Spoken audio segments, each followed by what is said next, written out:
Today's daf, we're going to be learning a Sanhedrin daf kaf bet. Today's daf is sponsored by Mark and Becky Goldstein in honor of our 50 years of Aliyah. Our son Kobe bought and dedicated a Bavli Shas to the Nitzarim Shul in Gaza. Today's daf is sponsored by Suri Davis in loving memory of her grandmother, Esther Bat Menachem Mendel. Her husband, Chaim Davis, brought the first daf Yomi Shiur to the 5 count in 1974. You can only count right now how many daf Yomi Shiurim there are on Long Island in the 5 towns area. Okay.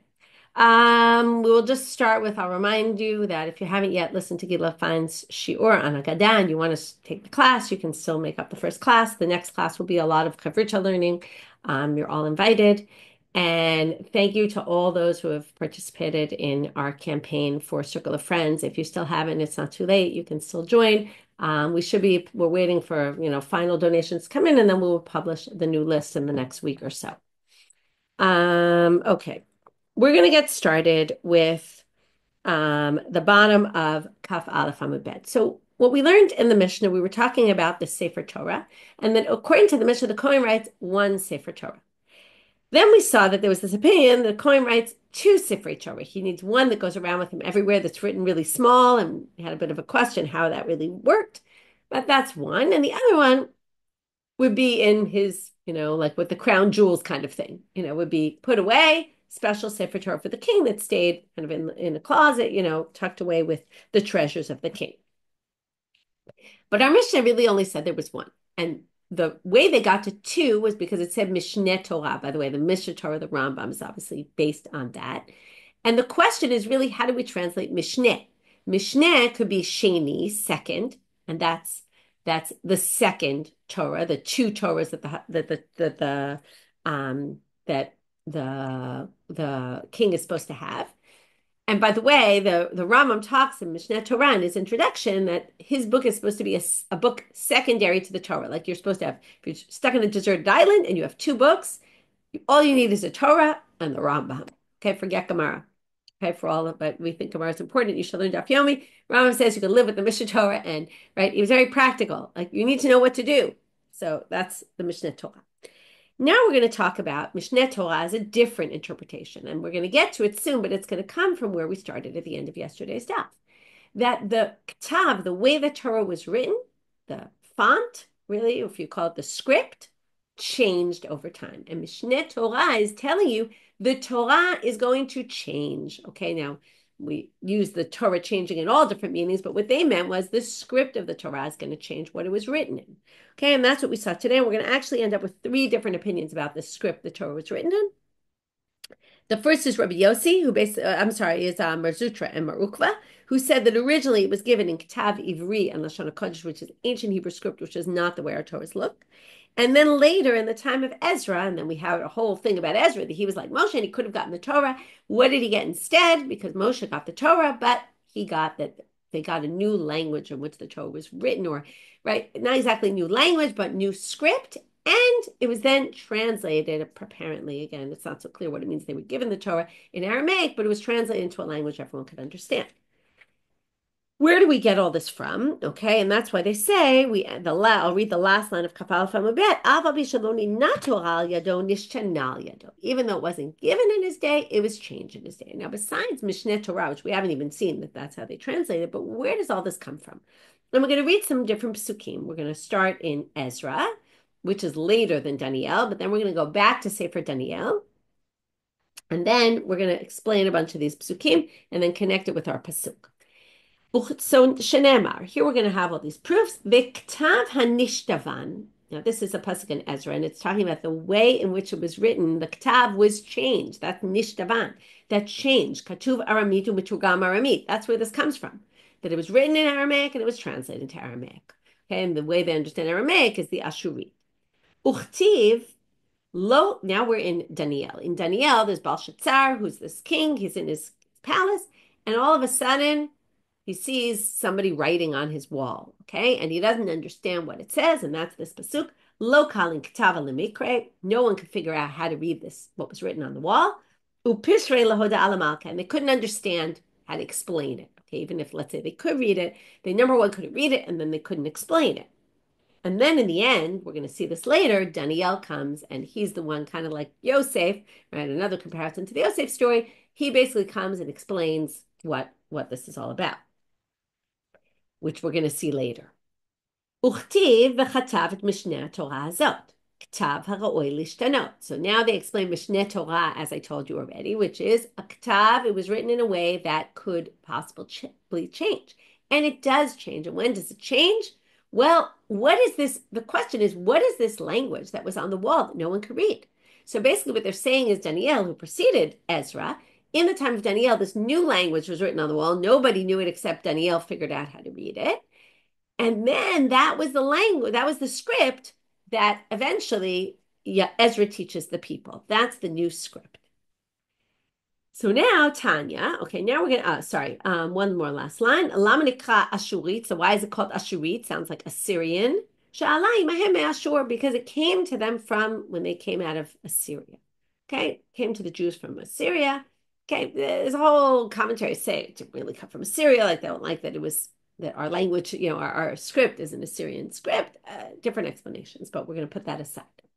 Tanya, Rabbi Yomi. So now we're going to have two other explanations as to what's going on here. Rabbi Yomi, בתחילה בכתב זה ניתנה תורה לישראל. כיוון שחטאו נהפך להם לרועץ. Rabbi actually says, no, it wasn't written in Ktav Ivri to begin with and then changed. And the text that the script that we have now was a new script that didn't exist before. No. There was some change that happened, but what was the change? It was originally written in Ashurit. Okay, but Rebbe wants to say, no, what we use now, that was the original. But because the people sinned, it became like a broken language that they couldn't read anymore. Kevan, or a broken script. And that explains why they couldn't read it then. Because they sinned, and because they sinned, they forgot their language. So now, kevan shechazru bahen ichziru lahem. Now, when they sinned in the time of Daniel, that was after the destruction of the first temple. So then, in the time of Ezra, when they come back, that's when they relearn the language. Okay, it all has to do with their sins. Their sins cause them to forget it, and then they come back. Shneimar shuvu, and here's a pasuk that references this, even though it's a totally different context. It's in Sefer Zechariah. I think this one's in Zechariah yes. Shuvu levitzaron asirei tikva. Go back to your fortresses, your prisoners who have hope. Okay, your fortresses is go back and re-understand your language, your script. Gam hayom magid mishnah shivlach. Now, how do we know this is talking about a script, about going back to something, right? So, right, your fortresses, well, because it says at the end of that pasuk, also today, Magid Mishneh Ashivlach. Okay, now, what's Magid Mishneh? Good question. First of all, I'll just point out, we talked about the Rambam before in the Mishneh Torah. One of the main commentaries on the Mishneh Torah is the Magid Mishneh, and that comes from here. Okay, so what's the Magid Mishneh? Actually, it's interesting because some people explain this in a bit of a negative way, which is the one who told you that it's going to change, right, which is like a bad thing, it's going to change. Ashivlach, I will bring that back to you. Okay, so the Magid Mishneh will be Mashivla. Okay, so on the other hand, it's also a bit of a reference to God. Like I'm gonna, bring back the old language, and maybe it's also part of the commentary of the Mishneh Torah to explain the Mishneh Torah, right? To kind of interpret it like this. People couldn't read, and then they got it back. Why is it called Ashurit? Not because it came from Assyria, but it's beautiful in its writing. It's a very beautiful script. So Ashurit, milashon, beauty.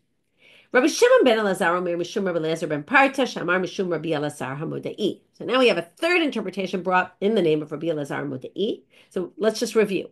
It was first Ivri, switched to Ashurit, and then stayed Ashurit.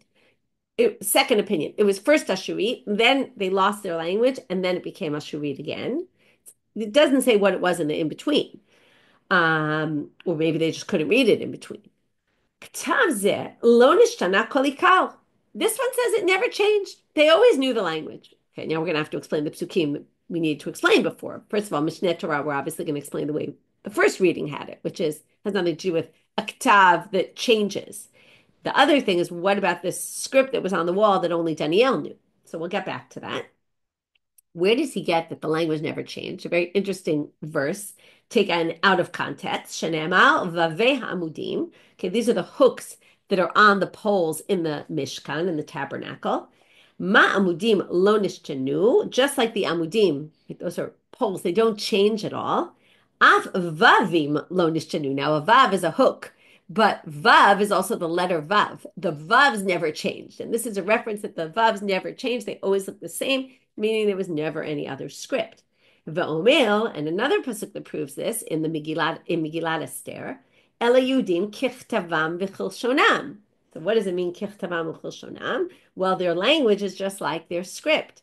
So ma l'shonam lo nishtaneh, just like their language never changed, af ktavam lo nishtaneh, also their script never changed. Elamani makayem et mishneh Torah azot. So what do I do with that pasuk? L'shtei Torah, echad sheyotzav v'nechnes limo, ve'echad shemunach alo b'beit k'nazav. Okay, so that goes back to the original interpretation we had, which is one goes with the king and one stays in his treasures, where his treasures are. Otash sheyotzav v'nechnes limo. Like we saw yesterday. By the way, yesterday, this part about the hanging it and being like an amulet was in parentheses. This is just in terms of manuscripts and stuff. When people would copy, it could be they accidentally copied the continuation of that drasha onto the previous page. Didn't really belong there, and that's why it's in parentheses, meaning take it out. But it's real places here, which is, right, so one goes with him, and the one that goes with him is like an amulet. He hangs it on his arm. Right? That God should always be opposite me, so should always be on me.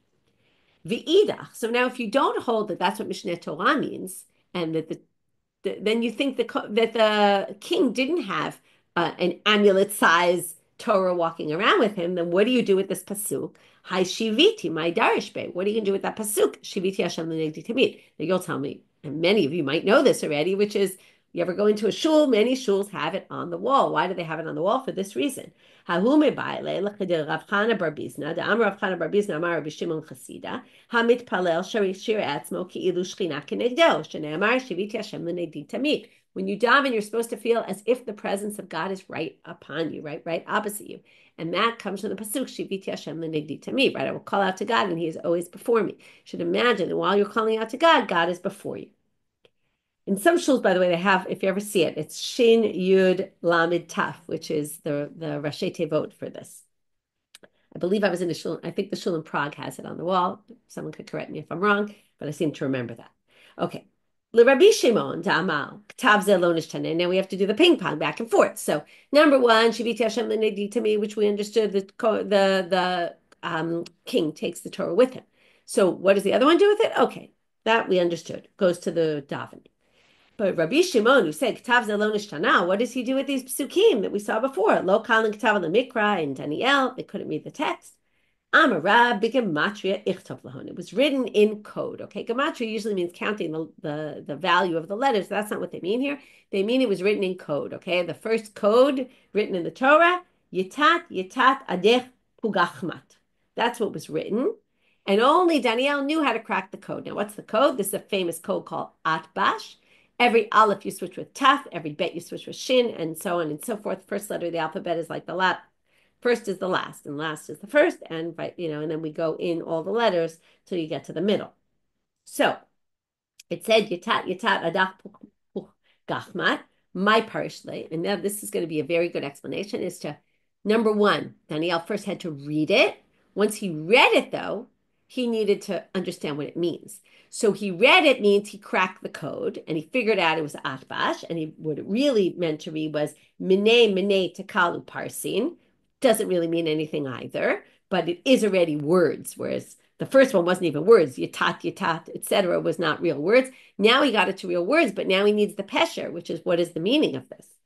So minah is minei elaha malchuta v'ashlam alach. The first word means manah, God counted. God counted your days and they are finished. You are done being king. That was the first message.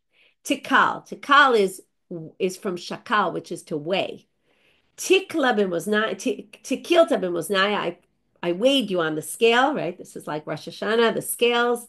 And how did it come out? Hishtakachat chasir, you came out chasir, lacking, okay? You have way too many bad deeds, and that goes together with these at the end of your days. Parsin, what is parsin now? Prisat machutcha v'yahavet lemadai uparas. There's two meanings of paras here.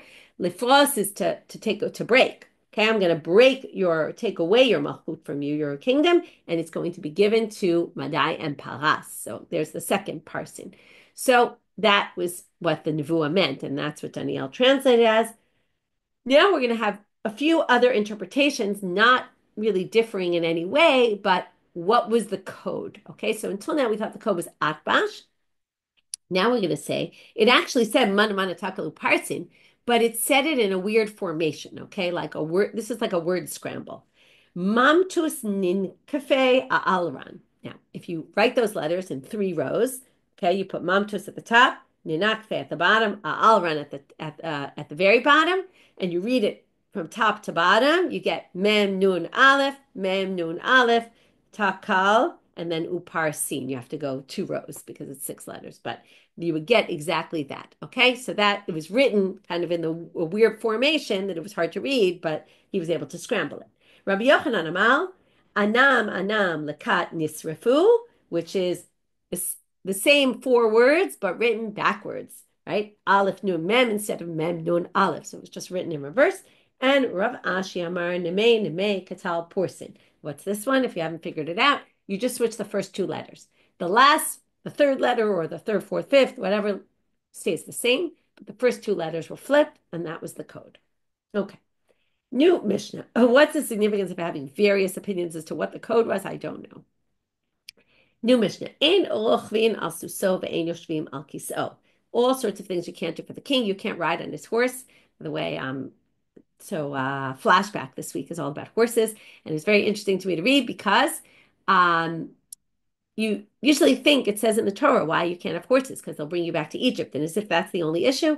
But I'll leave it to you to read Shuli Mishkan's article and read about why there's one other major reason why horses not, and she connects it very nicely to the Megillah where they ride on the horse of the king, right? That's the whole thing where they take, and that the horse was really a symbol of power. So that's why specifically the horse is singled out here. So besides it was singled out there, right, in terms of the king can't have a lot of horses, which connects with the whole thing of power and abuse of power, which, by the way, reminds me that Alana Steinhain Shiur will go up later today, which is all about power and, the issues we've been discussing as we finish this chapter. Be a good review of the chapter of the whole issue of judging a king, and can you judge a king, and can you judge leaders, and the very relevant issues that we've been discussing in this chapter. So also valuable to listen to that. Now, you can't ride his horse, you can't sit on his throne, and you can't use his scepter. These are pretty obvious. You shouldn't be looking at the king while he's getting a haircut. Today we're going to learn he got a haircut every day, not when he's naked, and and not when he's in the bathhouse. Which we've seen a bunch of times. Put upon yourself. Why alecha? You could just say som tasim melech, make a king. What does it mean on you? On you means alecha, that you should be fearful of the king. Okay, you have to put the fear of the king upon you. Just like we're supposed to have the fear of God upon us, you should also have the fear of the king upon you. So therefore, if you start seeing the king naked or in the bathhouse, or getting a haircut, it's like showing the king in a sign of weakness, or it's like he's a regular person, and you'll have that lack of respect. And also, don't ride his horse, all those things. You have to keep the king in a certain distance from the king. Starting with the Gemara. Amar Rav Yaakov Amar Rabbi Yochanan. Avishag. Now we're going to talk about Avishag the Shunamite. At the beginning of Sefer Melachim, what happens? David is getting old, and they bring him, he can't warm up. They bring him a woman to warm him up. Okay, so what is this exactly? Were they married? Were they not married? What exactly happened here? And why are we bringing this up right now? Because we're going to see that this is like, okay, she's not married to the king, but we're going to say who is allowed to marry Avishag down the road and who is not, because it's like something that belonged to the king. Okay, we don't like to speak of women as possessions, but that's kind of the way they're viewing her here. She served David, and therefore she can't serve anyone who's no longer a king, apropos what we said in the Mishnah. So Avishag muteret l'shlomo v'asura la'adoniyahu. Okay, Rabbi Yochanan came and said she was permitted to Shlomo, but not to Adoniyahu. Because remember, Adoniyahu wanted to be king, but he was not the king. Shlomo was the king in the end. Muteret l'shlomo de melech. So permitted to Shlomo because he was the king. Umelech mishtamesh b'sharvito shel melech. Okay, they call it like the scepter. She's like the scepter of the king, and just like a king could use a scepter of the previous king, also he could have this woman Avishag. But asura la Adoniyahu dehedyotu b'le. Adoniyahu might have been a king's son, but he was just a regular person. Now, Avishag Mahi. So the Gemara wants to know what was Avishag. Okay, apropos what you're writing, Gita, they want to put her into a category. Like, what was the story with her? They find it very strange. Dichtiv v'hamelech David zaken b'abi yamim. Okay, they're quoting some of the psukim now. David was old. Vayomru la'avadav yivakshu. We're going to find a woman for you. Uchtiv yivakshu nara yafa. They then looked for a beautiful woman. Uchtiv nara, or maiden, sort of younger woman. Hanara yafad ma'ov. V'tila melech sochenet. Okay, as you said, Gita, she was a sochenet, which is not exactly clear how to translate that word. But tisharteu, and she served him. Amra, now she said to him, Ninsaban, marry me, right? She didn't want to be kind of used by the king without a proper marriage. So the question really is, why didn't David marry her? From here, we're going to get off on a whole tangent about divorce and weddings and marriage and first marriages, second marriages, which you have to take this whole thing with a bit of a grain of salt. I will warn you before. And I want you to also think that it's possible that what they're talking about here is a reference to the relationship between the Jewish people and God. And it's not meant to be understood literally as marriage and divorce, but as a reference to our relationship with God, which is often compared to, you're going to see all throughout, they're going to quote psukim, that where the psukim compare the relationship of God and the Jewish people with marriage and, husband and wife. So with that, we'll get started with our section. So she says, marry me. Amrala, asiratli. She says, you're forbidden to me. He says, you're forbidden to me. Why? Yesterday, he already had 18 wives. He can't marry more than 18 wives. Now, she didn't really accept that as a legit answer. And what does she say? Amrale, chasre legamva nafshe l'shlamanaki. When a thief has nothing to steal, all of a sudden he becomes a good person. Oh, I'm not going to steal. Well, that's because you have nothing to steal. So she says to David, you're not taking me as a wife because you don't have any ability anymore to have relations with women. And that's why. So I don't really buy what you're saying. You could claim, oh, I have too many wives, I can't marry any more wives, but that's only because you don't have the option to marry anyone anymore because your body's not able to have relations with a woman. So Amar Lahu, so she says to her, and this is going to explain the pasuk now. The simple reading of the pasuk, he calls Bathsheba in. Why is he called Bathsheba in? Because of the whole issue with Adoniyahu and Shlomo and all that. But according to this drasha, and you'll see in a minute, there's 13 words in that pasuk, although there's 14 with Bathsheba as 2 words.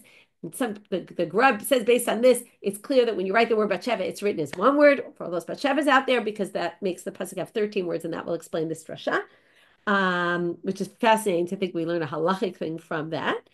But anyway, so he says, call me Bathsheba, who obviously, from the tradition, that was a woman he was attracted to.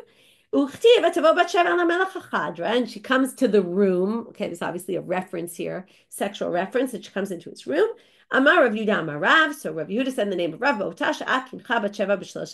she cleaned herself 13 times because they had relations 13 times, and it was his way of showing Avishag that he was serious, that he really could still have relations with women, and that wasn't the issue. It was that he had 18 wives and couldn't marry her. From here, we're going to get off to divorce. Well, what could he have done? He could have divorced one of his wives and then married Avishag. And in fact, what they're going to assume here is he obviously was alone in the room with Avishag. Now, you could say maybe there were other people because he was the king and they left him, there were maybe medical people on staff. He was pretty old. There were other, people serving him. But they're going to assume that he had yichud with her because, she was in his bed warming him and, they probably were alone together. And we just learned yesterday that in the time of David HaMelech, they forbade yichud even with a single woman. So what was going on here? So Amar Rav Shimon bar Abba, bo re'eh kama kashim gerushin. You see from here how hard it is to divorce, meaning how much we try to avoid divorce. Okay, again, obviously take this in perspective, right?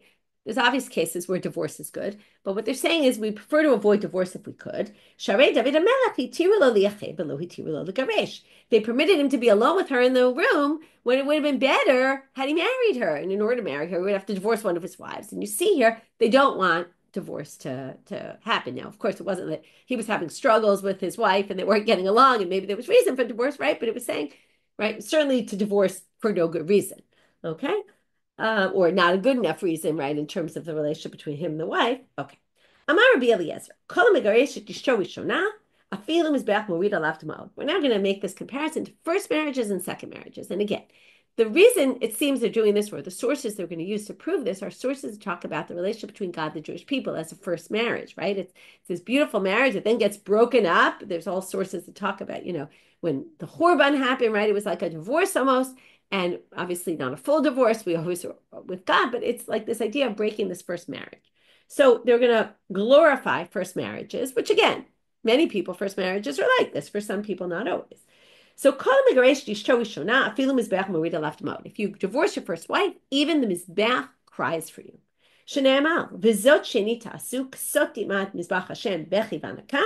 Okay, this is what you should do. But this is what, because you did this again and you sinned, the mizbeach will be covered with tears. I'm no longer going to accept your sacrifices. When you ask for what do you do?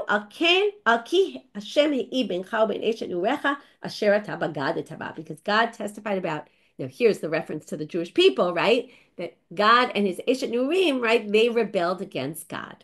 Okay? Okay, in other words, you basically, God is the wife and the Jewish people are the man, and you rebelled, right? You were treacherous, you cheated on her. Now, and she's your wife and right, your friend and your Eshet Britecha, the one you had a brit with. And basically what it's saying is when a person goes against his wife and divorces her, then the Mizbeach will cry, because that's what this pasuk is describing. Now, obviously, it's describing the relationship between God and the Jewish people, but it's saying we can learn from there to anyone who breaks that first covenant that they make with a woman. Amar Rabbi Yochanan v'itema Rabbi Elazar. Now we have a bit of a non sequitur. It's a little bit not connected. If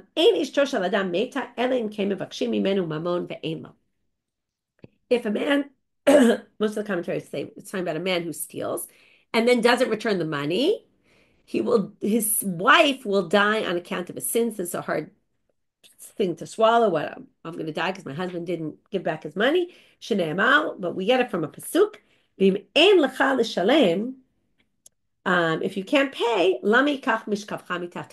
Right? If you won't pay, why are we going to take what's sleeping in your bed from under you, which is your wife? So what it's saying there is, if you don't pay, your wife will be taken away from you. And the way they understand this pasuk, I think it's trying to show how strong your relationship is with your wife. That sometimes that you get punished through your wife, through losing your wife. Okay. Amar Rabbi Yochanan v'itema.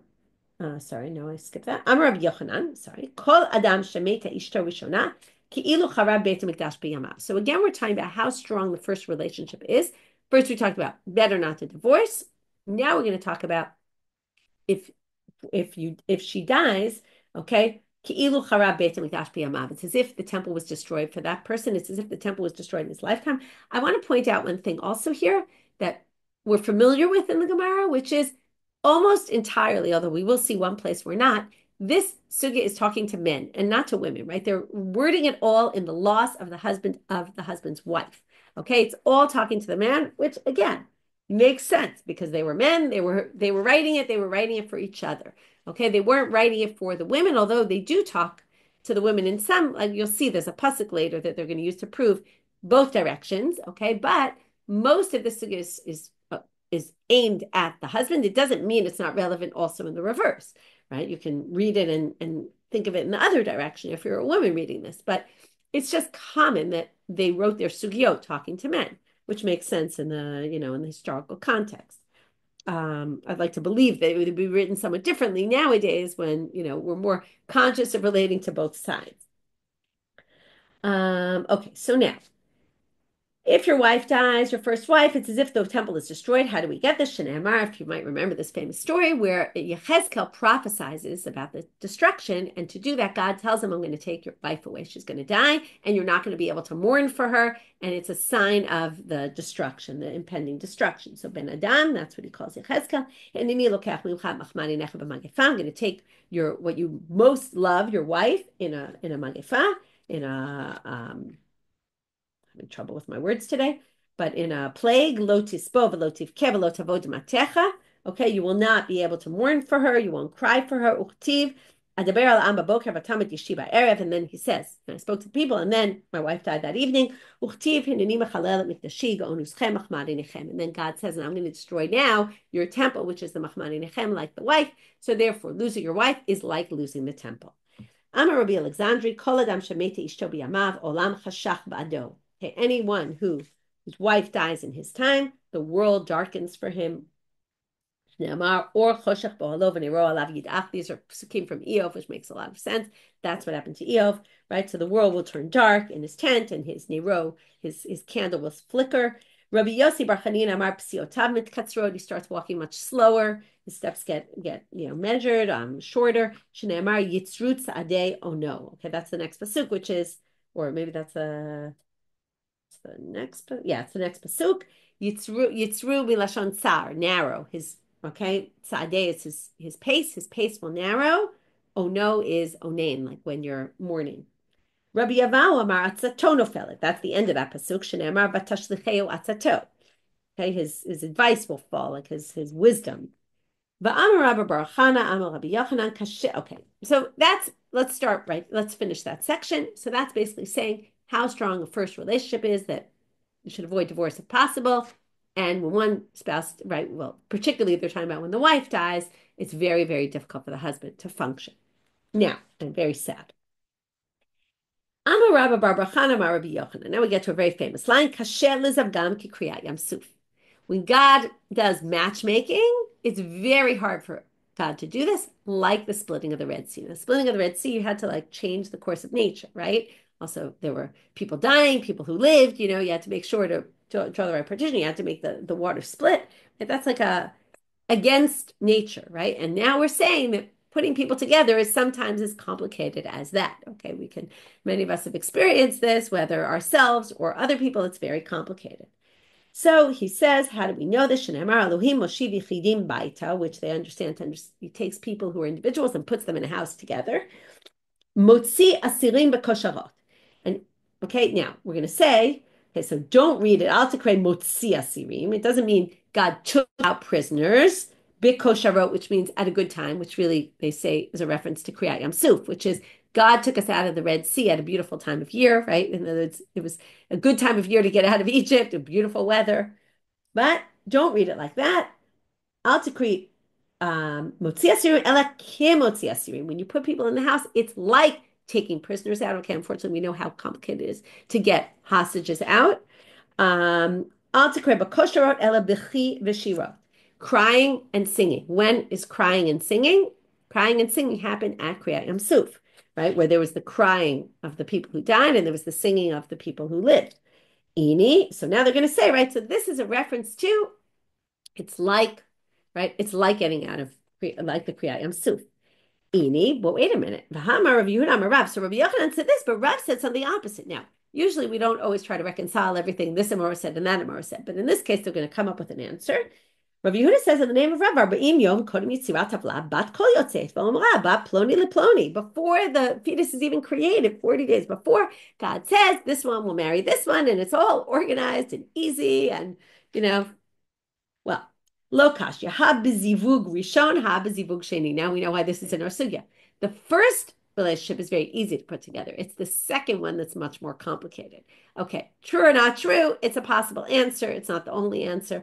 As we know, sometimes Zivug Sheni is easier than Zivug Rishon. Sometimes Zivug Rishon is quite complicated, like Kriyat Yam Suf, to figure out. So anyway, there are two approaches here of Rav and Rabbi Yochanan, even though the Gemara tries to reconcile them. Amar Rav Shmuel Bar Nachman, Lakol yesh tmura chutz me'eshet nurim. You can replace anything, but not your first wife, your beloved. Shneemal ve'eshet nurim kiti ma'es. Right? She'll never be ma'us. She'll never be despised by you. Mani la Rav Yehuda Rav Yitzchak Berei. Okay, here's a funny interaction. We have a father, Rav Yehuda, talking to Rabbi Yitzchak, his son, and he says to him, "Ein adam motzei por ruach elam yishto rishona." Right? The best thing in life is first wife. Okay, you should be blessed. And it says about your Eshet Nurecha, the wife of your youth, turning out Amabet. So Amarlo, the son says, Kagon Ma. You've got to wonder why he says this, but he says, like who? Like, give me an example so I understand this. Amarlo, Kigoni Mecha. He says, like your mother, meaning my wife. She's amazing. She's my blessing. So the Gemara says, Ini, is this really true? One day Rabbi Yitzchak was reading to his son Psukim, and he read him this Pasuk from Kohelet. Umotzeani mar mimavet. I find, bitter than death, more bitter than death, et ha'isha, the woman. Okay, she's more bitter than death. She lays traps. She's all trouble. V'amar lo kigomai, and the son said, like who? Amar lo kigoni imcha, and he said, oh, like your mother. Okay, famous story he says about his mother. You're my wife. She's amazing. She's everything to me. She's terrible, right? She's just bad. So how do we explain this? Mitkaf, it's a great answer. Mitkaf takifa abure ma'arba b'milah. She gets very angry very quickly, like she's very strong-willed. Okay, but she moves on. Okay, very right. We can imagine this kind of thing where you get into a big fight, and then the next minute, like you move on and you get over it. So, when he caught him in that moment of anger, where the wife was being difficult, the husband felt like this is marmi mavet, right? I'm sure many of us have been in this situation where you feel at that moment, oh my goodness, I can't take this anymore, and then of course, the next moment everything's fine. It's the nature of a relationship. So while it sounds quite extreme, it actually makes a lot of sense. Amar Rav Shmuel bar Unya Mishmei de Rav. Isha golem hi. Ve'ena koret brit ela lemisha asa'a kli shenemar ki bo'alech osayach Hashem tzvaot shemo. Okay, if you wanted to prove that this is really a reference to God, the Jewish people, this maybe sounds like the most convincing one. This is a pasuk about God saying God is the bo'alayach. He's like the one who has relations with us. He created us, meaning he shaped us, formed us, and that's what it's saying. Isha is like a golem. She's like raw material. It doesn't sound so good for women, but right, and she makes a brit with the one who's going to form her. Now, again, if you look at this in both directions, right, both people grow together, really, right? Again, they're saying this to the man, but in a sense, both sides really grow together, and there is something to be said for within relationships, right? You grow together with the person who you end up in a relationship with. So, and here they're saying, it's God who's the one who forms you, and he made the brit with you. So again, it's a little hard to swallow, like what a woman is a piece of, raw material that the husband shapes to what he wants. I'm not sure it's meant to be understood exactly in that way. Tana, now here we get finally the line that goes in both directions. Ein ish made ela lishto. When a husband dies, the one who feels it the most is the wife. Ve'en isha meta ela leba'alam. When a woman dies, the person who feels it the most is the husband. And we're going to bring psukim for both of these. Ein ish made ela lishto shenemar. Vayamet Elimelech ish Nomi. Why do they call him Ish Nomi? You could have just said Vayamet Elimelech. Why do we need to know that he was the husband of Naomi? They could have told us that in the context of the story, but not exactly at the moment he died. So it's obviously to say that the most pained by his death was Naomi. And that's from the Sefer Ruth. Ein isha meta ela leba'ala. Shenemar, and this is Parshat Shavua. Vani befoi mipadan meta alai Rachel. Right, when Yaakov says, when I came from Padan, Rachel died. Right, meta alai Rachel. She died for me. Okay, very sad statement. Right, tragic about how his feelings for her. Okay, we're done now with that section that we got totally off on a tangent, and I'm going to leave it as an open question. Is there some significance to this section in the context of our chapter? Which again, you'll have a good review of when you listen to Din and Daf of our chapter, but all about power and power corrupting. I don't know, maybe also relationships that could happen. Something to think about if this really connects to the content of the chapter. Okay. To also, issues of hierarchy, could be, but I'd like not to say that they view relationships as hierarchy of husband to wife and all that. But anyway, okay. So now we say you're supposed to give a certain amount of respect to the king. You're not supposed to see him while he's getting his haircut. So now we're going to talk about haircuts and who needs haircuts. From here, we're going to get back to the Kohen, and we're going to finish our chapter, which started with the Kohen Gadol. We're going to end with the Kohen Gadol. Tanu Rabbanan, bright. Melech mistaper b'chol yom. King gets a haircut every single day. In a minute, we'll see why. Kohen Gadol me'erev Shabbat. He would do it every Erev Shabbos. Kohen Hedyot echad l'shloshim yom. A regular Kohen once every 30 days. Melech mistaper b'kol yom. Shenemar melech b'yafyot tachazen einecha. You're supposed to see the king always in his glory, so he needs a haircut every day.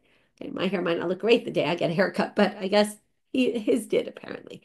Kohen Gadol me'erev Shabbat. So the Kohen Gadol, why once a week? Amar Rav Shmuel bar Nachman, Amar Rabbi Yochanan, hu ilu mishmarot mitchadshot. That was when they switched the mishmeret. It's very interesting. The Kohen Gadol, we learned about this in the past. He had like a glorified look, and he had to always look nice and all that. And part of it is, the image. But what's interesting here is that I always thought the image was for the people, but it seems like the image is for the temple and the people who are in the temple who are mostly Kohanim. And because they switched every week, they wanted when the new group came in, they saw the Kohen Gadol in his glory. So when they first got there. אמר שמואל בר, כהן הדיור אחד ל30 יום, דכתיב וראשם לא יגלחו, פרע לא ישלחו, כסום יחסמו את ראשיהם. Okay, this is a pasuk in Yechezkel. We're going to come back to this pasuk. It says they shouldn't shave their heads. They shouldn't shave their heads completely. That's like don't shave off all your hair. Upera lo yishalechu. They shouldn't let their hair grow long either. What should they do? Kasam yachsemu et rashehem, which we're going to see at the end what that means exactly. But they cut their hair.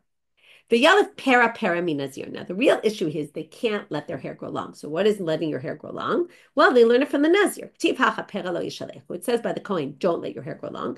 It's the opposite of the nazir. The nazir has to grow his hair long. Just like nazir is 30 days, this is also 30 days. Where do we get that nazir is 30 days? You might remember this from Nazirut. It came up all the time. If someone says, I'm a Nazir, without saying how long, we assume 30 days. V'hata minalan. Where do they get that from? Amarav matna da'amar kra kadosh yihiyeh b'gematria taltin havu. Yihiyeh is gematria. The value, the numeric value is 30. From there, they get it. Most commentators say it's not like they learn halacha from gematria, but it's that they just connected it to the pasuk. Amalei Rav Papa Labai. Emaloli rabu klal. So maybe if we say that para is 30 days, and we say the Kohen has to get a haircut every 30 days. Maybe the Kohen shouldn't go into day 30 without having gotten a haircut, because that means he has para for a few minutes till he gets the haircut, or a few hours. So maybe he has to do it on the 29th day. If it said, don't let your hair, again, it's be sent, but it means don't have your hair be wild, we would agree. But it says, para, you shouldn't have. So they say you can get to para, just don't let it go beyond that. And that's why day 30 is fine. Now we get into a very fascinating question, which will take us almost till the end of the daf, which is, what about nowadays? Do kohanim have to get haircuts every 30 days? Well, dumia di yayin. Okay, it's like wine. Ma yayin bisman bi'ah huda asul, shalo bisman bi'ah shari, apre rosh bisman bi'ah asul, shalo bisman bi'ah shari. Well, in that same pasuk in Yechezkel, the next pasuk says the Kohen can't be drunk in the temple. It also says in the Torah. Torah, it says if you come drunk, you die. Some people think that's why Nadav and Abihu died.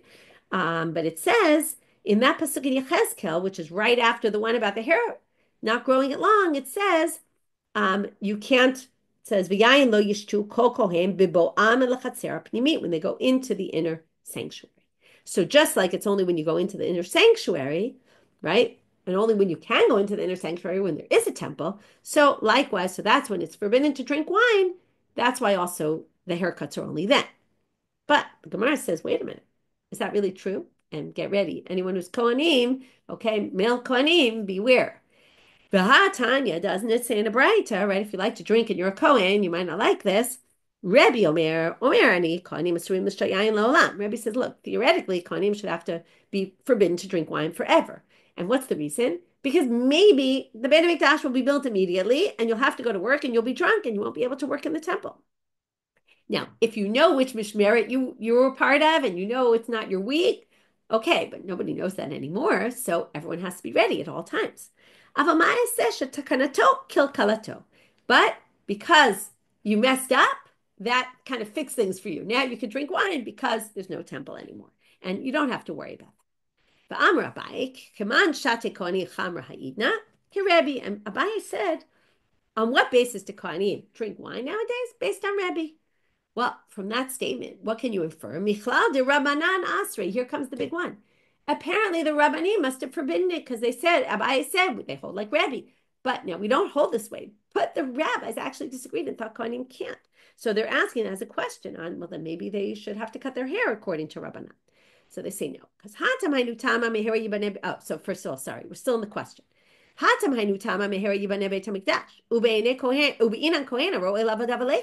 Right? You would say, why is that? The Beit HaMikdash might be built and you need a Kohen ready to go. We could say the same thing with a haircut. You need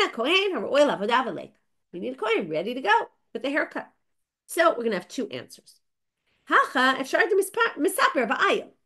It's very easy to just get a haircut. Have a guy, right? Like, I don't know if you know, they do this in the army, right? The kids are coming in and they just do buzz cuts, just have a guy, right? Set up lots of volunteers. You can imagine how many haircutters will volunteer to do this work. Let's get the Kohen's haircuts going. Okay.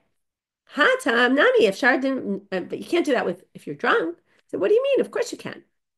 You can go to sleep for a little bit. It'll get the drunkenness out of you. Rav Acha said, derech meal if you walk a mile, or shena koshu, a little bit of sleep if you get into yain. So they'll take a cat nap and they'll be fine. That's only if you drink a revi'it of wine. If you get really drunk, though, then a walk will make it worse for you, and sleep is not going to help you. You'll just feel worse. So that's the reason to distinguish. Comes a second answer, which we're going to reject, or at least raise a question on and be left with a question. Rabbi Ashi amar shtuyei ayin demachlu avodah gazru buhu rabbanan. Well, if you do work in the temple while you're drunk, your work is disqualified. But it's not true if you go in with a haircut. And that's why we're going to say wine would be forbidden according to the rabbis, but not haircuts. To which the Gemara questions that. How do you know you get death? Okay, for what do you get death? Purei rosh, if you go in without a haircut, you get killed. And shtuyei yayin. Now, bishlama shtuyei yayin, I understand if you're drunk and you work in the temple, the Torah says so. Yayin. V'shechar al teish atau banecha v'lo tamutu. And, otherwise you'll die. Ela purei rosh minalan. Where do we get that if you go without a haircut, you're going to get killed? Well, we go back to that pasuk in Yechezkel. Di'itaka shtuyei yayin l'purei rosh. Dichtiv rosham lo yigalechu pera lo yishalechu. And then it says, k'tiv yayin lo yishtu. So since in Yechezkel they'll put right next to each other and Chupsukim right next to each other, we're going to assume since you get killed in the Torah for going in drunk, you're going to get killed also for that, also for going in without a haircut. So mina, from there, what can you infer? Well, then, just like you can make the same comparison, just like with wine, it ruins what you did. Your korban is not valid. Same thing would be for go without a haircut.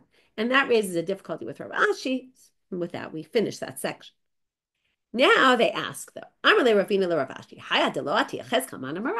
you get the death penalty, it says here, if, right, you get killed by God, actually. You don't get killed in the court, but you get killed by God if you go into the temple, either drunk, that would said in the Torah, but from Yechezkel, we learned if you go in without having your hair cut.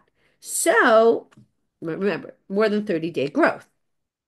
So before Yechezkel, who said this, right? This is like a chiddush of Yechezkel. We don't learn halacha from Nevi'im. Well, the litamech, they say, according to that question, Rav Ashi says to Ravina, Hadam Rav Chisda, Davar zemi Torah Moshe Rabbeinu lo lamanu ad sheba Yechezkel v'limduni. We learned this we never didn't learn the following thing from Moshe until Yechezkel came and taught it.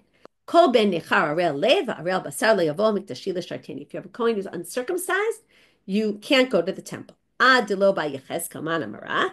Now, before Yechezkel, what? You could have gone into the temple and done the avodah, right? Worked as a kohen if you weren't circumcised? Of course not. Ela Gemara Gemirela was a tradition, Va'ati Yechezkel v'asmacha akra. And Yechezkel connected it to a pasuk. Hachanami Gemara Gemirela Va'ati Yechezkel v'asmacha akra. We're going to assume there was an oral tradition of all these things before Yechezkel. He just wrote it down. Okay, last thing for today. My kasom yichsemu et rashehem. What does this mean? Tana kimin tisporet lu yanit, a special kind of tisporet.